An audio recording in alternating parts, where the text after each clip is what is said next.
Buenas tardes, hermanos. Damos gracias a Dios por la oportunidad de estar aquí, no solamente en la comunión con los hermanos, sino también en la comunión con Dios. Sabemos que Dios está aquí, ¿verdad que sí? Por eso hemos venido. Y es algo muy importante el que nosotros tengamos la actitud correcta cuando escuchamos la palabra de Dios, que podamos diferenciar entre lo que es palabra de los hombres y lo que es la palabra de Dios. Hemos leído un pasaje muy importante en la Biblia. Yo diría que toda la Biblia es importante, pero esto nos afecta de una manera muy especial a cada uno de nosotros. Vamos a pedir que Dios nos muestre el mensaje que Él tiene para nosotros en esta tarde. Vamos a orar. Padre Santo, te damos gracias por tu infinito amor y misericordia, Señor, que se manifiestan todos los días, Señor. Pero muy especialmente, Señor, en la obra de Cristo, Señor, a favor nuestro. Te damos gracias, Señor, porque esto nos da seguridad de vivir, Señor, tomados de tu mano, Señor, y poder avanzar, Señor, por la vida, no importa lo que venga. Te agradecemos, Señor, tu presencia en medio de nosotros y rogamos, Señor, que tu Espíritu Santo nos haga entender tu palabra y también nos dé la fuerza, Señor, para vivirla. Te lo rogamos, Señor, en el nombre de Cristo Jesús. Amén. Pueden ocupar su lugar, hermanos. Pues este pasaje de Juan 17 forma parte, quizás ustedes ya lo saben, de esa noche última del Señor Jesucristo sobre la tierra en su ministerio terrenal. El Señor Jesucristo al día siguiente iba a ser entregado para ser crucificado. Entonces los capítulos 13, 14, 15, 16 y 17 del Evangelio según San Juan nos hablan de las cosas que Jesús hizo en esa noche. En la Biblia versión 60 ustedes pueden ver algunas de las cosas que el Señor Jesucristo dijo, los temas que trató ahí. Yo los invito a que busquen en su Biblia nada más los puros subtítulos, vamos a leerlos, para que sepamos de qué cosas estaba tratando el Señor Jesús en esa noche. Entonces el capítulo 13 dice, su subtítulo, Jesús lava los pies de sus discípulos. Luego sigue otro subtítulo, Jesús anuncia la traición de Judas. Luego viene el nuevo mandamiento. Y yo quisiera que leyéramos ese versículo 35. ¿Qué nos dice ese versículo 35?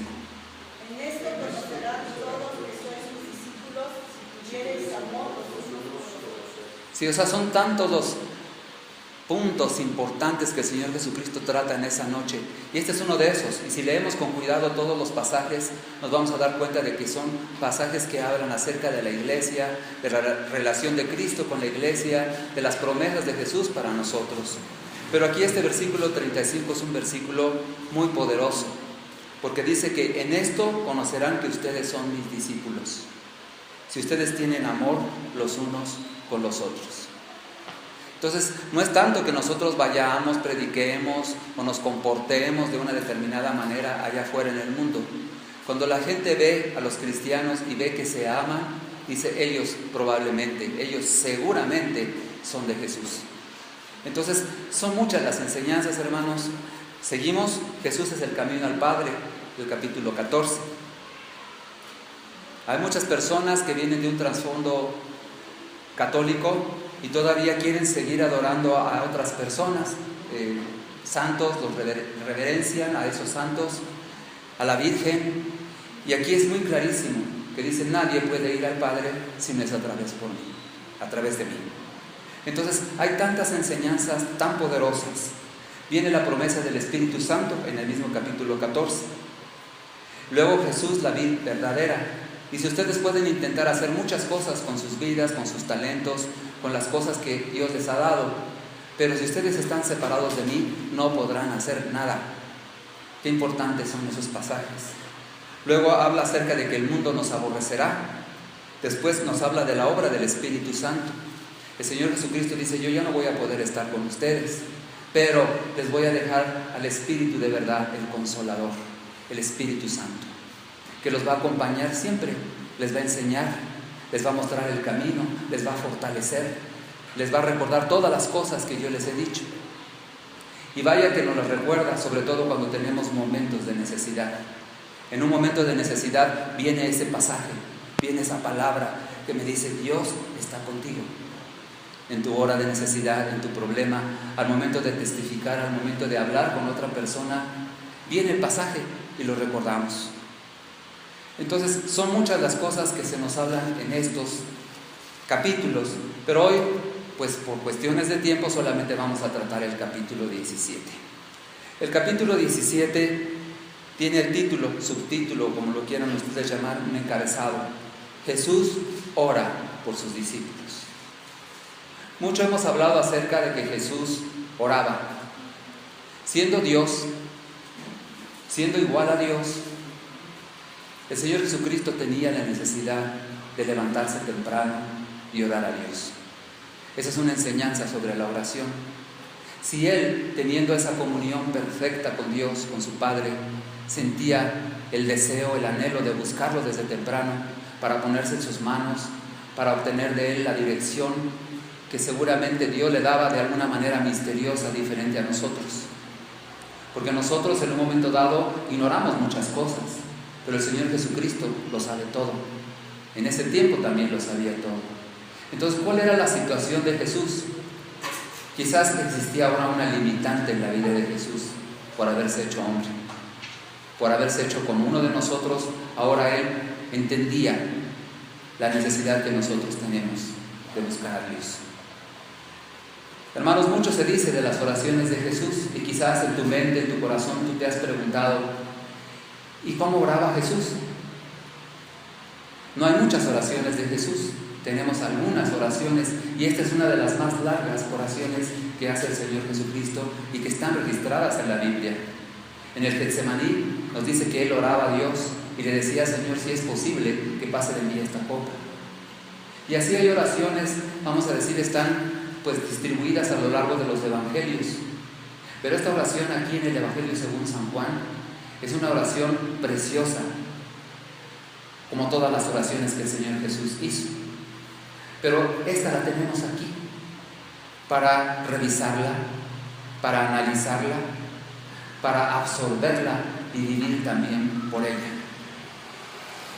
Son cosas muy importantes que el Señor Jesús habla con su Padre. Quizás ustedes, los que son padres, que tienen hijos pequeños, hay algunas cosas que las platican nada más con su esposa, con su esposo, según sea el caso. Y hay veces que a los niños les dicen: vete a jugar, porque lo que tenemos que hablar son cosas de adultos. Entonces hay cosas que con la persona con la que estamos hablando es muy fácil entender que hay toda la sinceridad, todo el conocimiento, todo el compañerismo. Y entonces nosotros podemos hablar confiadamente con esa persona. Cuando una madre habla con su hijo, hemos oído que hay problemas a veces con los hijos que se ponen rebeldes y no quieren hablar con sus padres. Pero ¿en quién más podríamos confiar? Los jóvenes dicen: yo puedo confiar en mis amigos, ellos me entienden, ellos pasan lo mismo que yo. Pero la persona con la que mejor podemos hablar es con Dios. ¿Y qué cosas le podemos decir? Cosas que quizás no le diríamos a nuestros hijos. Cosas que a lo mejor nuestros hijos no están preparados para oír. Pero al hablar con Dios, ahí hay toda libertad. Señor, tú me conoces. Señor, tú sabes mis fallas. Tú sabes, Señor, las cosas con las que te he ofendido. Y a Dios yo no le puedo ocultar nada. Entonces más me vale que cuando yo me acerque a Dios, vaya tal como soy. Que confiese las cosas de las que estoy consciente de que no he hecho correctamente. Y entonces podré tener una buena comunicación con mi Padre Celestial. Entonces, pensando en esto y pensando que es la última noche que el Señor Jesús está en la tierra en forma humana, en forma terrenal, el Señor Jesucristo trata todos los temas con sus apóstoles porque ya no los va a ver por algún tiempo. Dice: yo ya me voy y ustedes están tristes porque yo me voy. No se pongan tristes. Esto forma parte del plan de Dios que los involucra a ustedes. Y aquí tenemos la oración, una oración importante. Vamos ahí al pasaje, hermanos, por favor. Juan 17:1. Dice: estas cosas habló Jesús y levantando los ojos al cielo, dijo. Y antes que veamos lo que dijo, es importante que nosotros nos demos cuenta de que cuando nosotros oramos, lo que normalmente hacemos es agachar nuestra cabeza, cerrar nuestros ojos. Y aquí el Señor Jesucristo lo que hizo, según el pasaje, dice que Él levantó su cabeza y vio al cielo. Entonces quizás esta oración no la hizo con los ojos cerrados como nosotros estamos acostumbrados. Quizás la oración la hizo levantando los ojos al cielo y diciéndole al Padre estas cosas. Qué importante. Yo no sé si alguna vez tú has orado de esa manera, con los ojos abiertos y mirando al cielo. No sé si alguien lo haya hecho. ¿Nos podrían compartir en qué circunstancias ustedes oraron de esa manera? Cuando levanta uno los ojos al cielo y ora a Dios. ¿Por qué haría uno así, si estamos acostumbrados así? Para dar gloria a Dios. Quizás cuando vemos las maravillas que Dios ha hecho, vemos el cielo cuando está azul, sin contaminación. Cuando vemos que se está ocultando el sol y vemos dorado y vemos rosa y vemos el atardecer hermoso, entonces abrimos nuestros ojos para ver la gloria de Dios. Y en ese momento oramos diciendo: Señor, cuán grande eres, qué poderoso eres, qué maravilloso eres. Y un atardecer nos hace recordar a Dios. Pero hay otras circunstancias en las que una persona puede levantar su cara, sus ojos al cielo y orar a Dios. Y es en un momento de gran necesidad. Cuando nosotros tenemos un gran problema y clamamos a Dios, normalmente lo hacemos así. Entonces son ocasiones especiales en la vida. Si no las han vivido, quizás tengan la oportunidad de hacerlo. Y el Señor Jesucristo está en una oportunidad así. Dice, estas cosas habló Jesús. ¿Cuáles cosas? Todo lo que dice el 13, 14, 15, 16. Todo lo que dijo el Señor Jesús es a lo que se refiere esta frase. Estas cosas habló Jesús. Y entonces, levantando los ojos al cielo, dijo. Y es algo muy importante lo que dice el Señor Jesús, porque está hablando con su Padre. A Él no le puede ocultar nada, Él lo sabe todo. Pero el Señor Jesucristo está sintiendo una carga muy fuerte en su corazón, porque sabe que Él va a ser traicionado, Él va a ser entregado a los pecadores, Él va a ser maltratado, Él va a ser juzgado, entre comillas, va a ser crucificado y va a morir en pocas horas. Entonces algo hay en el corazón de Jesús que le hace orar de esta manera. Y aún en esas circunstancias vamos a tomar cuidado en ver algunas de las cosas más importantes de las que habla el capítulo, que tienen que ver con su relación con el Padre, pero también en la relación de Jesús con nosotros. Eso es lo más maravilloso del pasaje. Dijo estas cosas: Padre, la hora ha llegado. Glorifica a tu Hijo, para que también tu Hijo te glorifique a ti. Son palabras poderosas, porque hablan de una realidad de la relación entre Jesús y su Padre. Glorifícame como yo te he glorificado. Versículo 2. Como le has dado potestad sobre toda carne, para que dé vida eterna a todos los que le diste. Si pusiéramos cambiar las palabras a palabras más actuales, ¿cómo cambiaríamos la palabra potestad? La palabra potestad quizás sea autoridad, dominio, poder. Dice, tú me has dado poder sobre toda carne. Y cuando habla de carne, se refiere a las personas. Dice, tú me has dado el dominio sobre todas las personas. ¿Y para qué lo has hecho?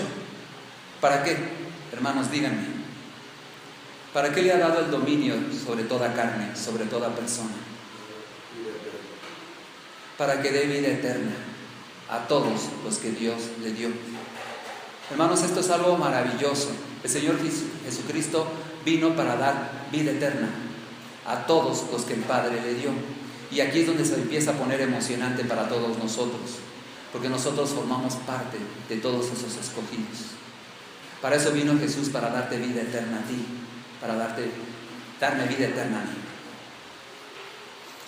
Y el versículo 3 lo podemos leer muy rápidamente y no tendrá ningún impacto en nuestra vida. Pero si tú lo lees con todo cuidado, lo lees a solas, lo lees tratando de descubrir cuál es la enseñanza principal de ese versículo 3. Y eso va a cambiar tu vida. Cuando realmente nosotros podamos entender el significado del versículo 3. Nosotros estamos discipulando una familia en la cual la esposa es cristiana. Su esposo es católico romano. Él ya aceptó al Señor Jesucristo. Él ya dice que Jesús vino a morir por él para perdonarle sus pecados y le ha entregado su vida a Jesús. Pero todavía le cuesta trabajo no orar a la Virgen. Entonces, porque toda su vida lo ha estado haciendo. Su esposa se desespera, yo me desespero, porque ya llevamos un año y él todavía sigue así. Entonces, el lunes pasado nosotros estábamos viendo precisamente este pasaje. Y cuando llegó al versículo 3, lo entendió. Lo entendió y en ese momento empezó a llorar. No sé si te haya pasado a ti alguna vez, que leyendo un pasaje de la Biblia que habías leído tantas veces, de repente entiendes su significado. Y entonces viene una gran emoción, a veces viene asombro, a veces viene gratitud, a veces vienen lágrimas. Porque el significado es profundo, pero es un significado real. ¿Qué dice ese versículo 3, hermanos? Y esta es la vida eterna, que te conozcan a ti.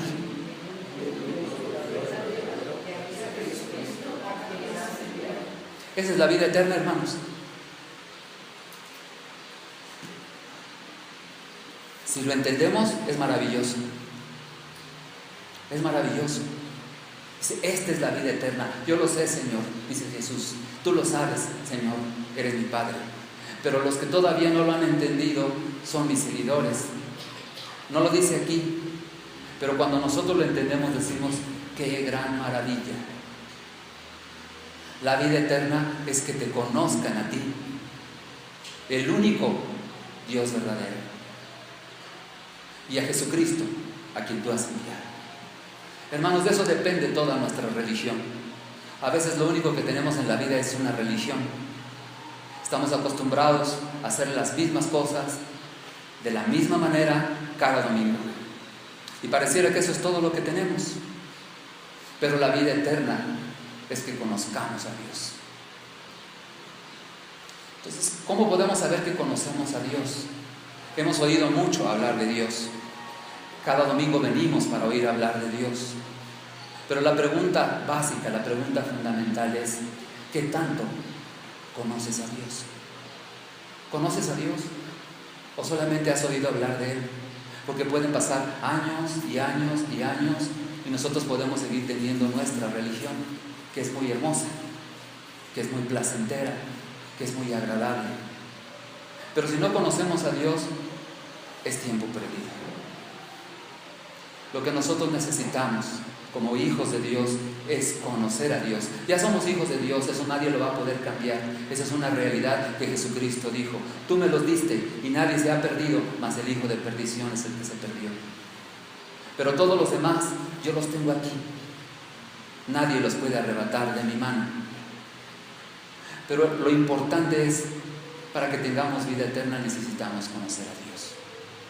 Tenemos la promesa de la vida eterna. Dice, si tú entregas tu corazón al Señor Jesucristo, si tú lo haces el Señor de tu vida, si reconoces que Él es el Señor de tu vida, entonces tendrás vida eterna. Y esta es la vida eterna, que te conozcan a ti, el único Dios verdadero, y a Jesucristo, a quien has enviado. Hermanos, viene la pregunta difícil, la pregunta básica es, ¿y cómo le hace uno para conocer a Dios? Pues yo sé que todos ustedes tienen alguna respuesta a esa pregunta. Si alguien inconverso, alguien allá afuera les preguntara, ¿y cómo se conoce a Dios?, ¿qué le contestarían? Esperamos su respuesta, hermanos. ¿Qué le dirían a una persona que quiere conocer a Dios? ¿Qué tiene que hacer? Leer su palabra. Dice, tú solamente tienes palabras de vida eterna. Eres el único que conozco que tiene palabras de vida eterna. Todo lo demás son buenos deseos. Todas las otras religiones son buenos deseos. Pero solamente tú tienes palabras de vida eterna. Entonces, ¿a dónde voy para conocerte? Dice, santifícalos en tu verdad, tu palabra es verdad. Entonces, al acercarnos a la palabra de Dios, nosotros podemos entender quién es Dios. Lo entendemos, a veces lo discernimos con la mente, con el corazón, pero nos hace falta la voluntad. Todos los héroes de la Biblia conocieron a Dios de una forma o de otra. A Moisés se estaba acercando para ver por qué una zarza está ardiendo pero no se consume. Aquí hay algo extraño. Y se acerca. ¿Qué le dice Dios? Hay una voz que viene y le dice algo. ¿Ustedes recuerdan qué le dice?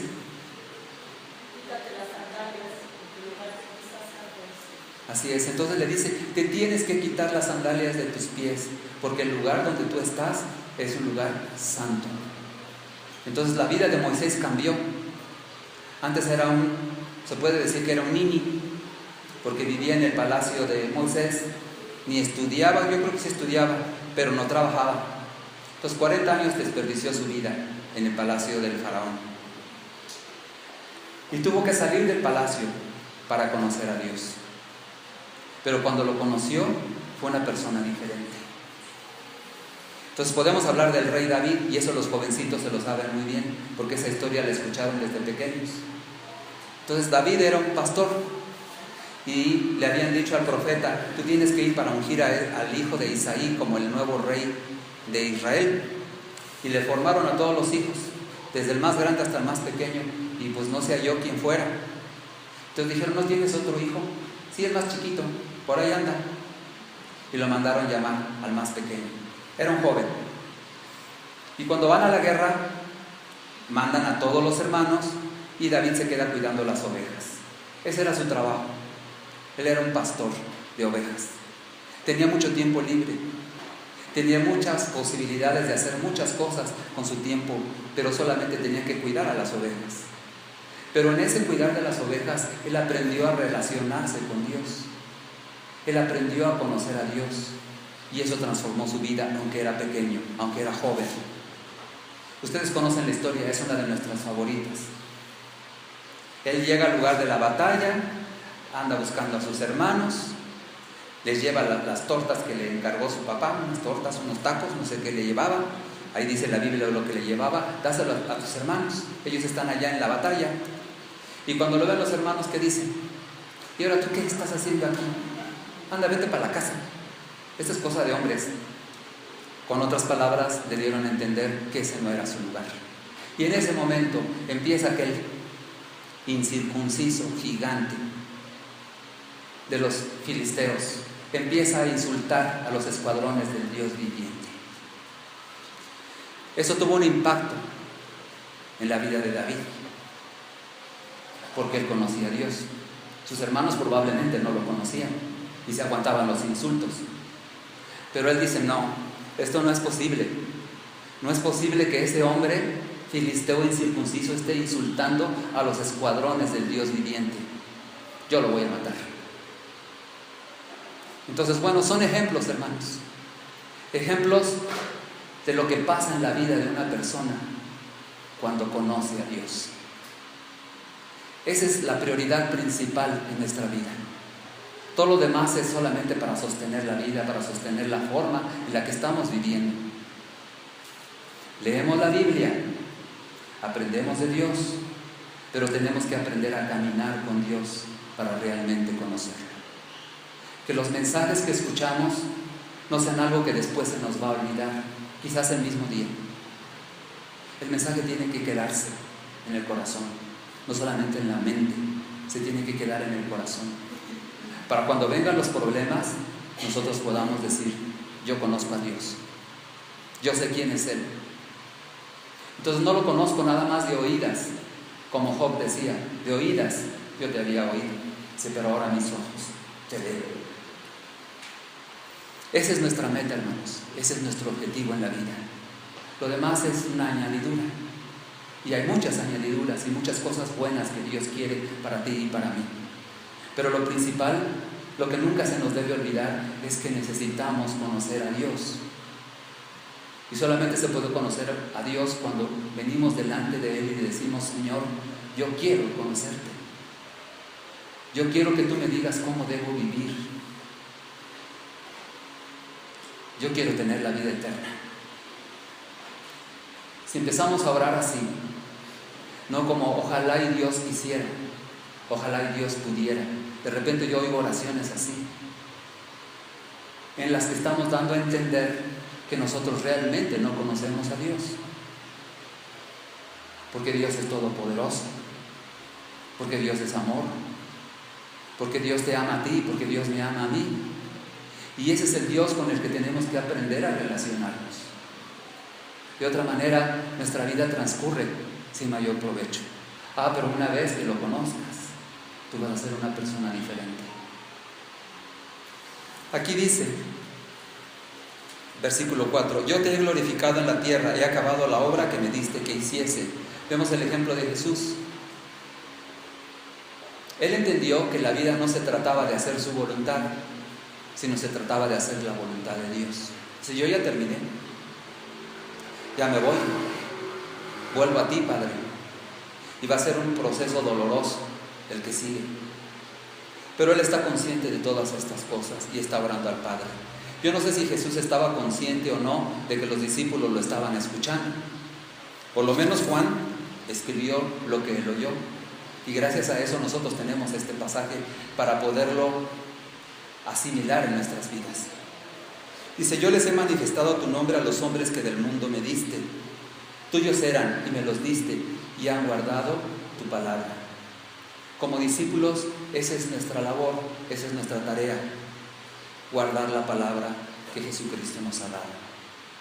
Ahora ellos han conocido que todas las cosas que me has dado proceden de ti. Ellos ya saben que Dios es todopoderoso, Él es el dueño de todo lo que existe y nosotros es el Dios con el que hemos aprendido a relacionarnos. Porque las palabras que me diste les he dado y ellos las recibieron y han conocido verdaderamente que salí de ti y han creído que tú me enviaste. Hermanos, ¿cuántos de los que estamos aquí creemos eso? Que Dios envió a Jesucristo. ¿Lo creemos? Me gustaría que levantaran su mano, hermanos, para que ustedes manifiesten esa convicción. Yo creo que Dios envió a Jesucristo a este mundo. Ya tenemos un principio. Bendito sea Dios que los que estamos aquí creemos que Dios nos envió a Jesucristo. Entonces vamos por el buen camino, vamos avanzando. No estamos como al principio. Dios ya ha hecho una obra en nosotros que la va a terminar. Versículo 9. Yo ruego por ellos, no ruego por el mundo, sino por los que me diste, porque tuyos son. Entonces Él está orando por sus discípulos. Decimos, ay, qué suerte tuvieron ellos de conocer a Jesús. Esos 12. Y Judas lo traicionó. Entonces estamos pensando en lo afortunados que fueron ellos. Dice, el Señor Jesucristo está rogando por ellos. Sin embargo, dice aquí, versículo 10, y todo lo mío es tuyo, y lo tuyo mío, y he sido glorificado en ellos. Y ya no estoy en el mundo, mas estos están en el mundo, y yo voy a ti. Padre Santo, a los que me has dado, guárdalos en tu nombre, para que sean uno, así como nosotros. Hermanos, si ustedes ven su boletín, nuestra hermana hizo un gran trabajo al estar bosquejando las partes en las que está dividido el mensaje de Juan 17. Dice que Jesús ora al Padre, ora por los discípulos, etcétera, etcétera. Entonces hay cosas que pide por los discípulos y nosotros tenemos que entenderlas perfectamente porque también nos involucra a nosotros. Dice que ahora ellos se quedan en el mundo, Él se va al Padre y en el mundo va a haber problemas. En pasajes anteriores dice, ustedes se quedan en el mundo y en el mundo ustedes van a tener aflicción, así dice, pero confíen, yo he vencido al mundo. Entonces nosotros nos quedamos atrás, pero algún día nos vamos a reunir con Jesús. Pero en tanto que estamos en el mundo, tenemos que enfrentar las cosas que el mundo nos plantea. Vamos a leer lo que dice aquí. Versículo 12. Cuando estaba con ellos en el mundo, yo los guardaba en tu nombre. A los que me diste, yo los guardé, y ninguno de ellos se perdió, sino el hijo de perdición, para que la escritura se cumpliese. Pero ahora voy a ti, y hablo esto en el mundo, para que tengan mi gozo cumplido en sí mismos. Debe haber gozo en nuestra vida. Eso es algo que tenemos que aprender. A veces estamos tristes, a veces estamos como derrotados, a veces estamos como si estuviéramos solos. Yo no sé cuántos de nosotros nos hemos sentido solos. Hemos sentido que Dios no está presente, como que no escucha nuestra oración. Pero esta palabra nos dice que nosotros debemos tener gozo aún en las peores circunstancias, porque Dios está con nosotros, aunque no lo sientas. Un grave error que cometemos es calificar nuestra vida cristiana con base en lo que sentimos. Si yo siento bien, entonces mi vida cristiana va bien. Si siento mal, entonces mi vida cristiana va mal. Pero aquí la palabra de Dios nos dice, tú puedes sentir gozo, porque Dios te escogió, porque Dios te tiene en mente, porque Dios tiene cuidado de ti, porque el Señor Jesucristo oró por ti. ¿Qué dice el versículo 20, hermanos?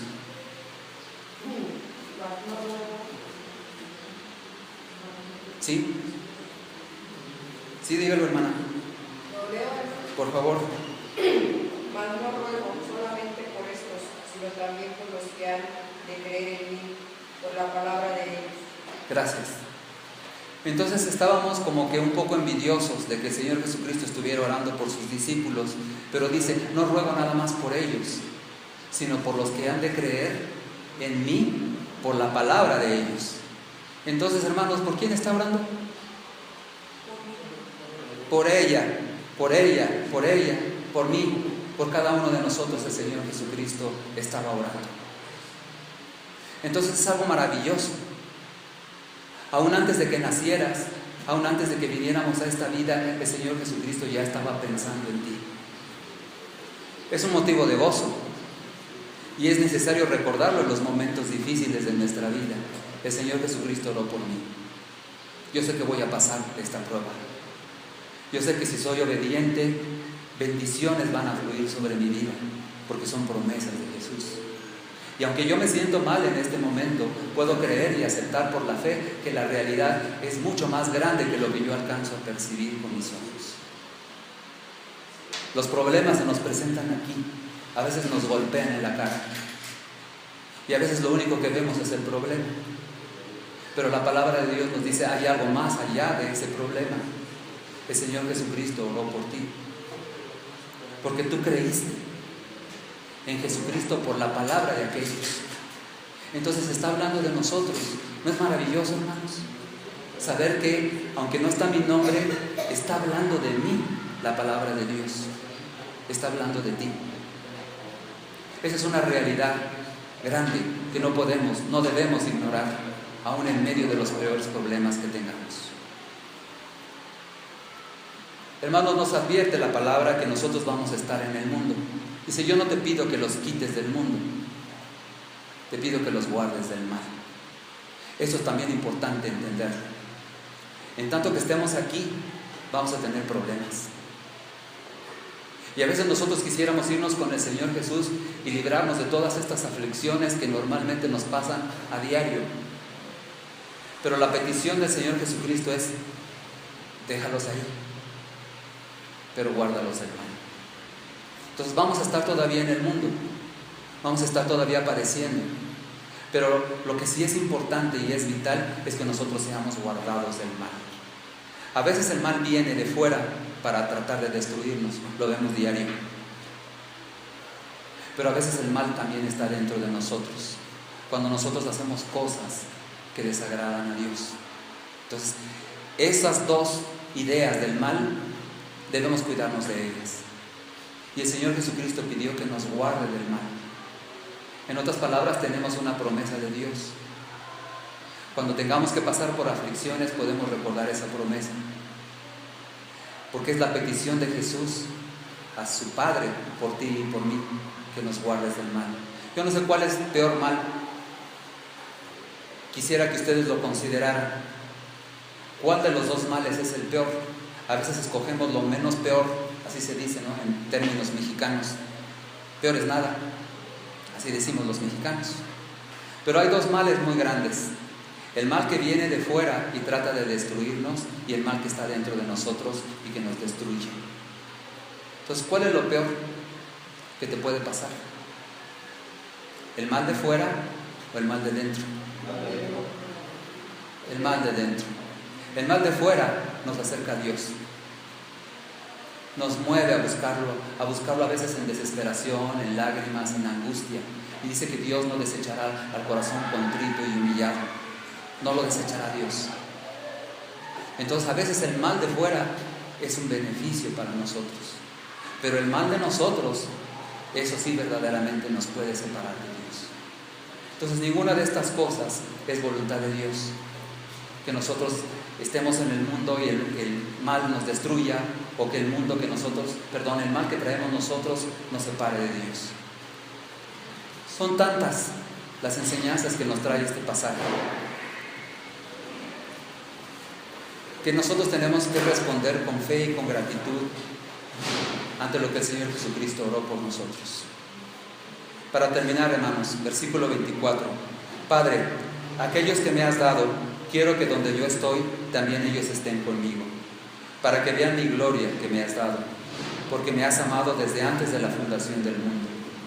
Padre justo, el mundo no te ha conocido, pero yo te he conocido, y estos han conocido que tú me enviaste. Y les he dado a conocer tu nombre, y lo daré a conocer aún, para que el amor con que me has amado esté en ellos, y yo en ellos. Hermanos, una invitación: vuelvan a leer el pasaje en sus casas, busquen un momento a solas con Dios, lean el pasaje y Dios les va a hablar. Dios les va a decir cómo, si te quedó una duda de cómo conocer a Dios, si nos quedó una duda de que el Señor Jesucristo estaba orando por nosotros, ahí nosotros vamos a resolver la duda. Y así como este hermano que está en proceso de discipulado, el Espíritu Santo lo tocó, no puedo decir que haya sido otra cosa. Leyó el pasaje, lo entendió y lloró,